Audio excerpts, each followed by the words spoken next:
মুসলমান তো আগাবে, আরে মুসলমান তো সবসময় আগাবে, মুসলমান তো কখনো পিছিয়ে যাবে না, মুসলমান তো আল্লাহু আকবারের ধ্বনি দিয়ে সামনে আগাবে, মুসলমান শুধু সামনে আগাতে জানে, পিছনে নয়।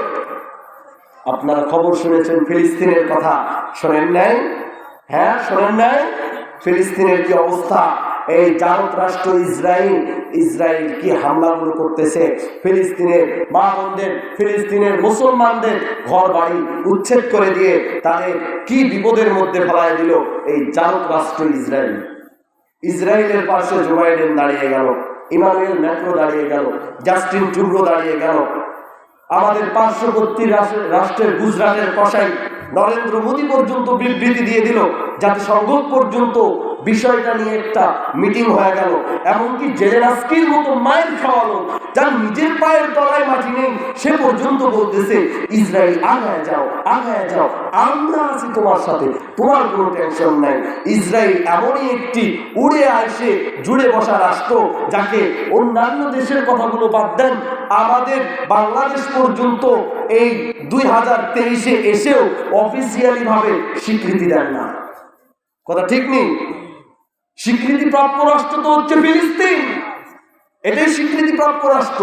ফিলিস্তিনের মা বোনদেরকে ঘর বাড়ি উচ্ছেদ করে, ফিলিস্তিনের মুসলমানদেরকে ঘর বাড়ি থেকে উচ্ছেদ করে, গাজার মধ্যে হামলা করে সমস্ত মেডিকেলগুলো ভেঙে ফেলে তাদেরকে এমন অবস্থা করলো, তারা আতঙ্কের মধ্যে, আজকে মুসলমান আতঙ্কের মধ্যে, তারা মরুভূমির মধ্যে যে থাকতেছে, পানি পাচ্ছে না, হায় হায়, তারা খাবার পাচ্ছে না, কিভাবে কষ্ট করিয়া করিয়া ছোট বাচ্চাগুলো কান্না করতেছে, মাকে বলতেছে মা একটু খাবার দাও, মা বলতেছে কই খাবার পাবো, আমরা কোথায় খাবার পাবো, এটা তো মরুভূমি, এখানে তো কোনো খাবার নাই। এই তো পশ্চিমবঙ্গের রাষ্ট্রের কুকুরগুলো সবাই মিলে এই যে ইসরায়েলকে সাহস দিতেছে।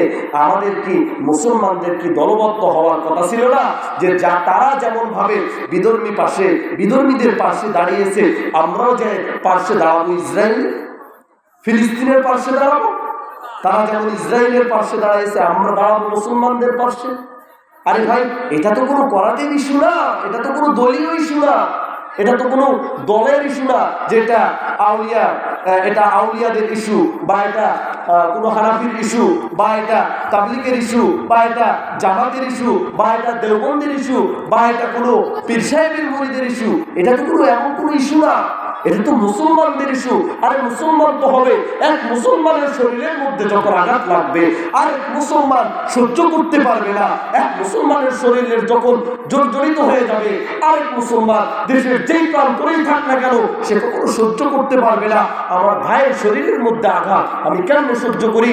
সে ফিলিস্তিন থাকুক না কেন, সে ভারত থাকুক না কেন, সে যেইখানেই থাকুক না কেন, আমার মুসলমান ভাইয়ের উপরে যখন আঘাত পড়বে, মুসলমান হিসাবে তো এটা কখনো মেনে নেওয়া যায় না। কথা ঠিক নেই? মেনে নেওয়া যায়? আমাদের পার্শ্ববর্তী রাষ্ট্রের গুজরাটের কসাই নরেন্দ্র মোদী পর্যন্ত বিবৃতি দিয়ে দিল।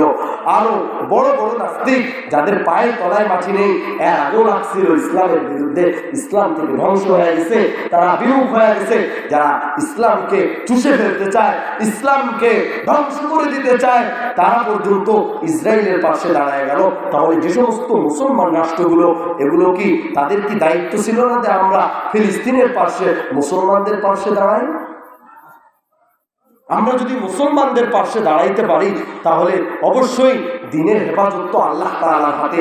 আরে ভাই, আপনি যদি দিনকে হেফাজত না করতে পারেন, ইহুদিদেরকে, বিধর্মীদেরকে মুসলমান বানায়া এরপর আল্লাহ তাআলা তাদের দিয়া ইসলাম হেফাজত করবে। আপনি মনে করেছেন আপনি হেফাজত করবেন না বলে ইসলাম ধ্বংস হয়ে যাবে? হ্যাঁ, কখনোই না, কখনোই না। আজ বিশ্বের চারিদিকে মুমিন মরছে ঢুকে, একটুকু দিলে দয়া হয় না।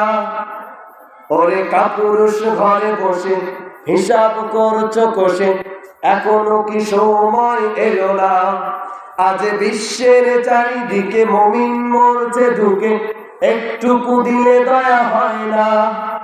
ওরে কাপুরুষ ঘরে বসে হিসাব করছো কষে, এখনো কি সময় এলো না?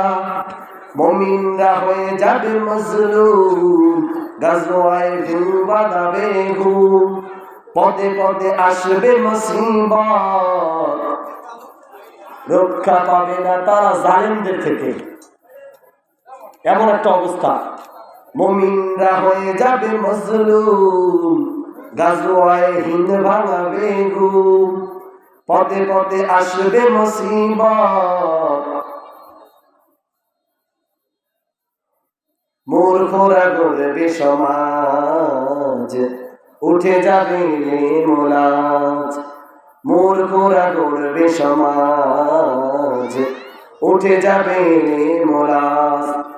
আসছে কিয়ামত, রুখতে মুসিবত, থাকছে আজান বেলাল, আসবে মহাকাল, রুখতে হবে দাজ্জাল, আসবে মহাকাল, রুখতে হবে দাজ্জাল।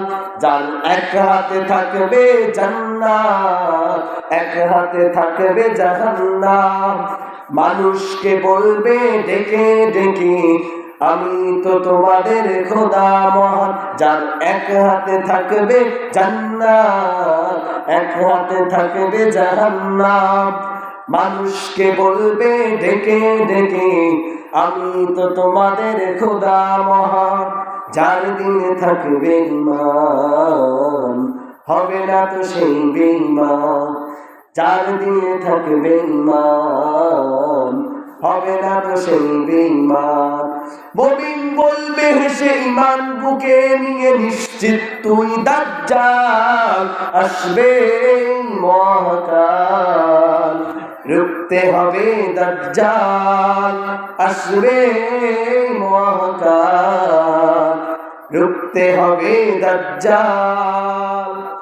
এই জন্য মুসলমানদেরকে সচেতন হতে হবে। আরে মুসলমান যদি সচেতন হতো তাহলে মুসলমানদের উপরে কখনো আঘাত আসতো না।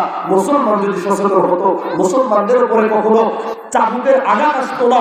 মুসলমান যদি সচেতন হতো তাহলে মুসলমানদের উপরে কখনো কেউ হামলা করতে পারত না।